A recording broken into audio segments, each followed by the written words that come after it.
भारत एक लोकतांत्रिक देश है जहां जनता के द्वारा अपनी सरकार को चुना जाता है।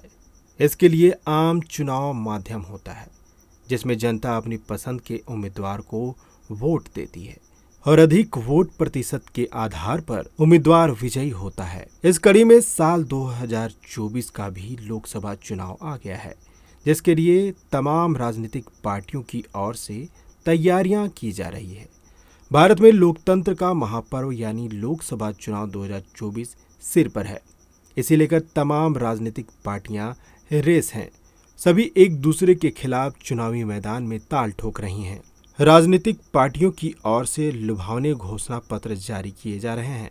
आम मतदाता भी उलझन में है कि कौन उसे क्या देने जा रहा है। हर राज्य में दर्जनों राजनीतिक पार्टियां अपना जलवा दिखाने को बेताब हैं। ऐसे में यहाँ एक महत्वपूर्ण सवाल उठता है कि आखिर देश में कितने राजनीतिक दल हैं, इनमें कितने क्षेत्रीय और छोटे दल हैं और कितनी राष्ट्रीय नेशनल पार्टियां हैं। क्या आपको पता है कि वर्तमान में भारत में कितनी राष्ट्रीय राजनीतिक पार्टियां हैं?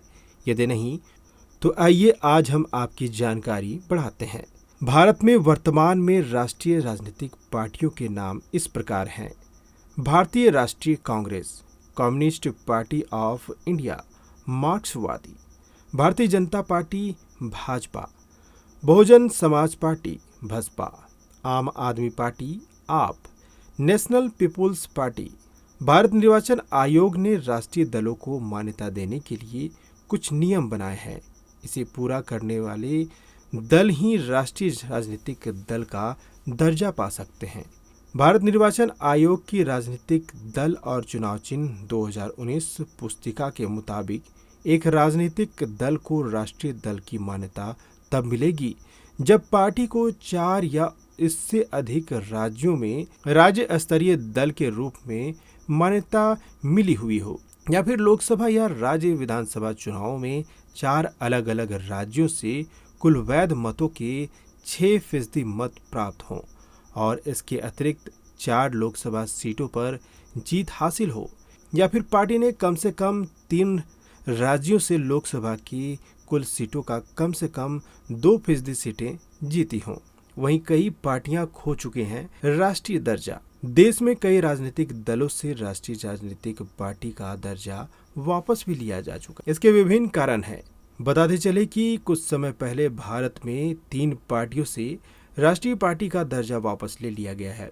इन पार्टियों में एनसीपी, तृणमूल कांग्रेस, टीएमसी और सीपीआई शामिल हैं। एक पंजीकृत पार्टी को राष्ट्रीय पार्टी के रूप में तभी मान्यता दी जाती है निम्नलिखित 3 शर्तों में से किसी एक को पूरा करती है। यदि कोई पार्टी कम से कम 3 अलग अलग राज्यों से लोकसभा में 2% सीटें जीतती हैं।